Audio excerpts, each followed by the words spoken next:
ఉన్న Congress party senior నాయకులందరికీ కూడా నమస్కారం.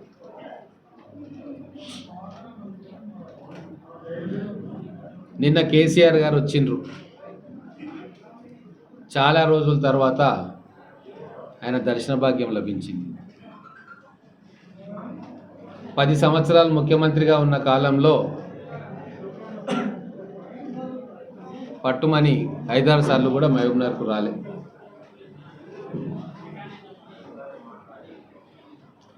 పాలమూరుకు ద్రోహం చేసి, పాలమూరు ప్రజల ఆశలను వమ్ము చేసి, పాలమూరుకు కేటాయించాల్సిన బడ్జెట్ను మెదక్ జిల్లాకు, ఉత్తర తెలంగాణకు తీసుకుపోయి ఏ ముఖం పెట్టుకొని కేసీఆర్ మళ్ళా పాలమూరు గడ్డ మీద అడుగు పెట్టిండో ఈరోజు అందరూ కూడా ప్రశ్నించుకోవాలి, ఆత్మవిమర్శ చేసుకోవాలి. కేసీఆర్ పాలమూరుకు చేసిన ద్రోహం ఈ 75 సంవత్సరాల్లో ఏ సీమాంధ్ర ముఖ్యమంత్రి కూడా, ఏ సీమాంధ్ర నాయకుడు కూడా చేయలే. ఇది రికార్డెడ్గా మన కళ్ళ ముందు కనబడుతున్న సత్యం. ద్రోహం నెంబర్ 1,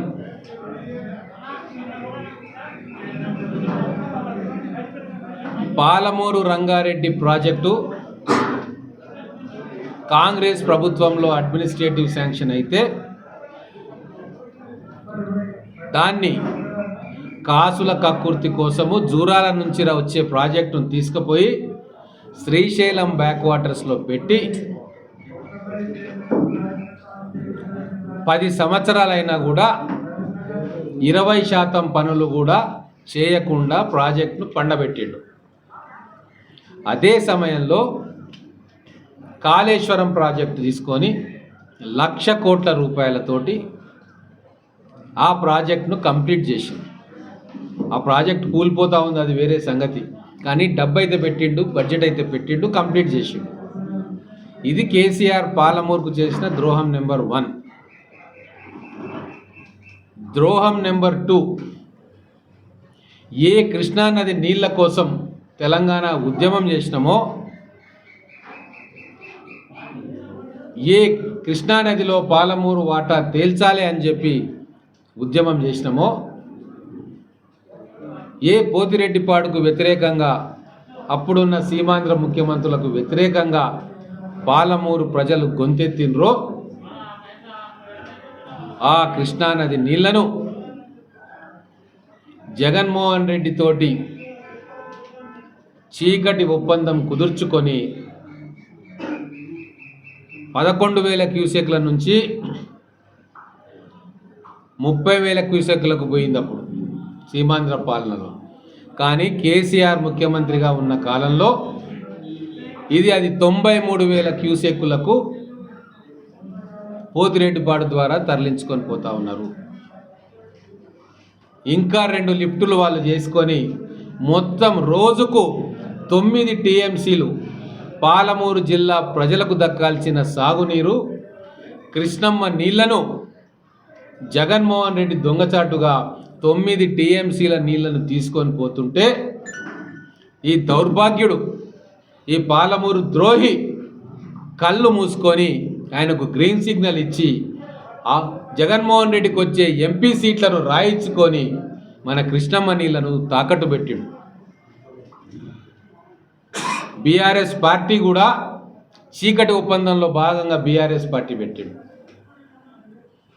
తెలంగాణ అనే పదాన్ని తీసేసి భారత రాష్ట్ర సమితి అని పెట్టి జగన్మోహన్ రెడ్డికి నీళ్లను దోచిపెట్టి ఆయన గెలిచే ఎంపీ సీట్లు కూడా ఆయనకు మద్దతు ఇస్తే ఢిల్లీలో చక్రం తిప్పాలి అని చెప్పి స్వార్థం కోసం పాలమూరు జిల్లా ప్రజల ప్రాణాలను పణంగా పెట్టిన దౌర్భాగ్యుడు. ఇక ఏం చేయాలి పాలమూరు ప్రజలు ఆయనను? ఇది ద్రోహం నెంబర్ 2. ద్రోహం నెంబర్ 3, నేను ముఖ్యమంత్రి అయితే పరిశ్రమలు తెస్తా, పాలమూరు ఎయిర్పోర్ట్కు దగ్గరుంది, 100 పరిశ్రమలు వస్తాయి, ఇక్కడ వలసలు ఎక్కడ ఉండవు, ఇక్కడనే వాళ్ళ పిల్లలందరూ ఉద్యోగాలు చేసుకుంటారు, వాళ్ళ తల్లిదండ్రుల దగ్గర ఉంటారు, వందల వేల పరిశ్రమలు వస్తాయి, లక్షల ఉద్యోగాలు వస్తాయని చెప్పి నమ్మబలికిండు.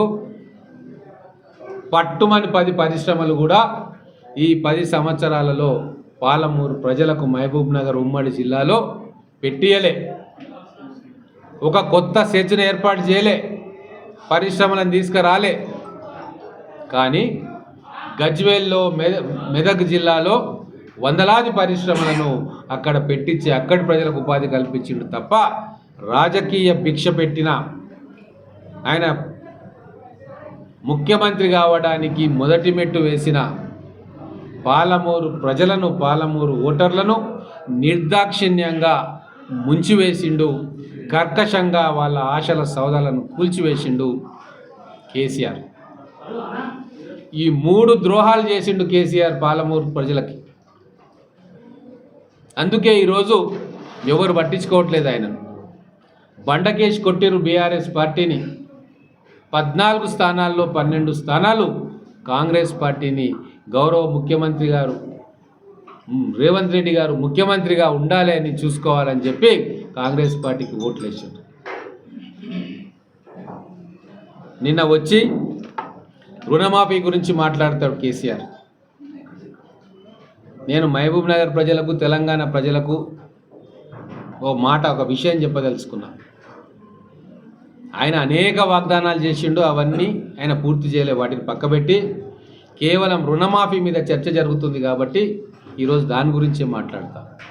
2018లో ఎన్నికల మేనిఫెస్టోలో కానీ ఆయన ఇచ్చిన వాగ్దానం ఏకకాలంలో ₹1,00,000 రుణం మాఫీ చేస్తా రైతాంగానికి అని చెప్పి ఆ రోజు ముఖ్యమంత్రిగా ఉన్న కేసీఆర్ వాగ్దానం చేసి అధికారంలోకి వచ్చిండు. వచ్చిన తర్వాత ఆయన రుణమాఫీ ఎప్పుడు చేసిండు? 2 సంవత్సరాల తర్వాత కాంగ్రెస్ పార్టీ పోరాటం చేసింది, రైతాంగం పోరాటం చేసింది. ప్రజలు మాకు రుణమాఫీ ఎప్పుడు చేస్తావని చెప్పి నిలదీస్తే 2 సంవత్సరాల తర్వాత ఫస్ట్ ఫేజ్లో కేవలం ₹25,000 మాత్రమే రుణమాఫీ చేసింది. 60 లక్షల పైచిలకు రైతాంగం ఉంటే కేవలం 3 లక్షల మంది రైతాంగానికి ఆ రుణమాఫీ వర్తించింది 2 సంవత్సరాల తర్వాత. ఆయన కాలపరిమితి పూర్తయ్యేంత వరకు 5 సంవత్సరాల కాలంలో ఆయన చేసిన రుణమాఫీ ఏమిటి అంటే కేవలం ₹1,200 కోట్ల రుణమాఫీ చేసింది. కేవలం 6 లక్షల రైతాంగానికి ఉపయోగపడ్డది. నువ్వు ఆర్థిక వ్యవస్థ, ఆర్థిక పరిస్థితి బాగున్నప్పుడు నువ్వు 5 సంవత్సరాలు తీసుకున్నావు రుణమాఫీ కోసం. మరి కనీసం 5 నెలల సమయం కూడా కాంగ్రెస్ ప్రభుత్వానికి నువ్వు ఇయ్యవా? నీకు 5 సంవత్సరాలు పట్టిన రుణమాఫీ అంతకు 2 ఇంతలు ఎక్కువగా ఈరోజు ఉంది. ఆర్థిక వ్యవస్థను విధ్వంసం చేసిపోయినావు, ₹1,000 కోట్ల అప్పులు మిగిల్చిపోయినావు, పెండింగ్ బకాయిలు ఉన్నాయి, కాంట్రాక్టర్లకు 1,000 కోట్ల బిల్లులు చెల్లించలే, ఉద్యోగస్తులకు జీతాలు ఇయ్యలే, ఉద్యోగస్తులకు వచ్చేటివి పెండింగ్లో ఉన్నాయి, గొర్రెల కాపర్ల డీడీలు పెట్టుకున్నావు, ఆశా వర్కర్లకు ఇన్సెంటివ్స్ ఇవ్వలేదు,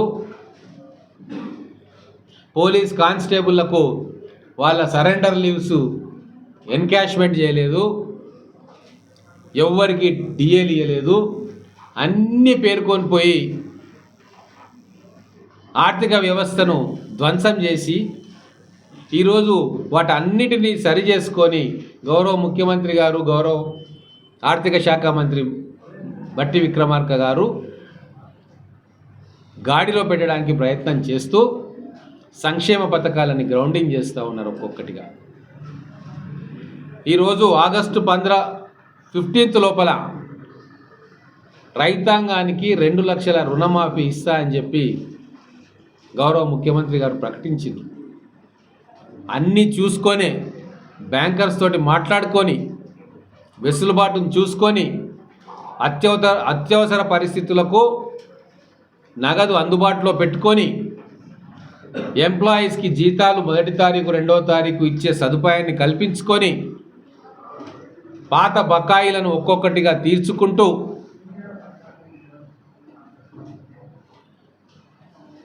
ఒక ఆర్థిక క్రమశిక్షణతోటి తెలంగాణ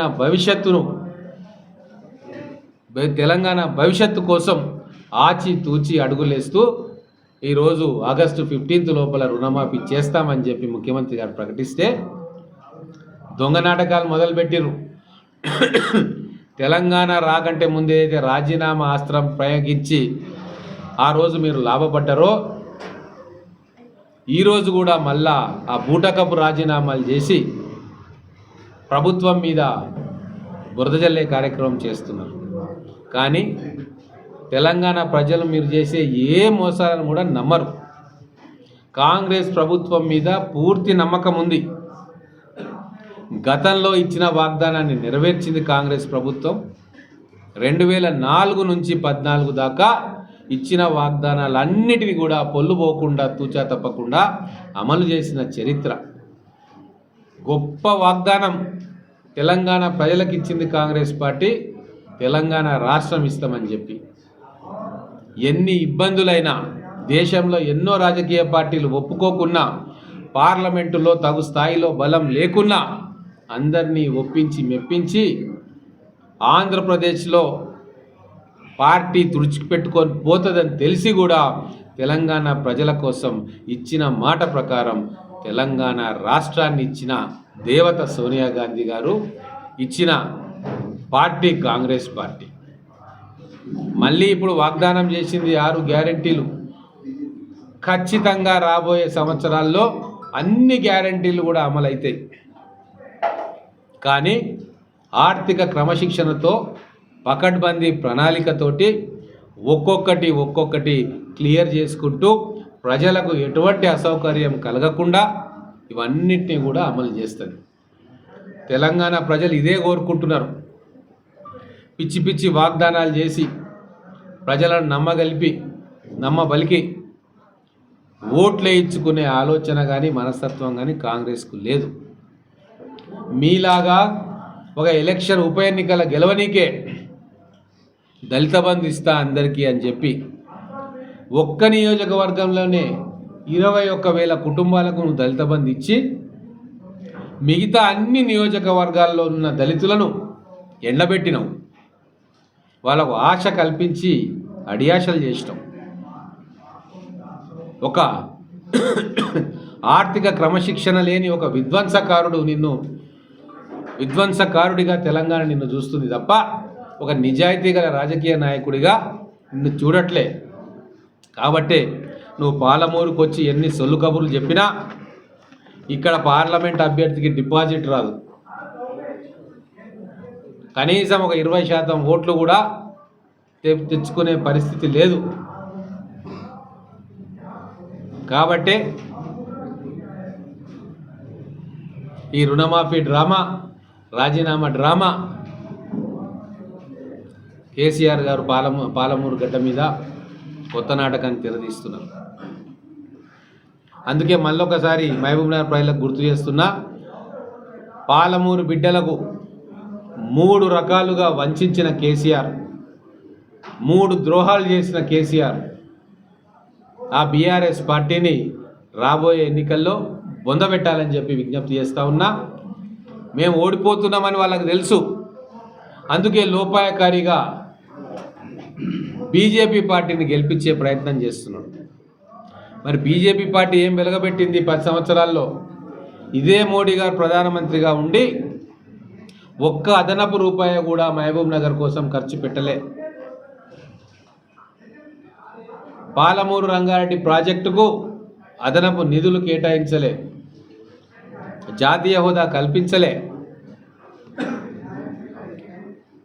అటువంటి బీజేపీ పార్టీకి ఓటు వేస్తే మన వేలుతోటి మన కంట్లో పొడుచుకున్నట్టే. కాబట్టి ప్రచారం మొదలైంది కాబట్టి ప్రజలు ఈ విషయంలో స్పష్టత తెచ్చుకోవాలని చెప్పి వాళ్ళను విన్నవిస్తున్నాను.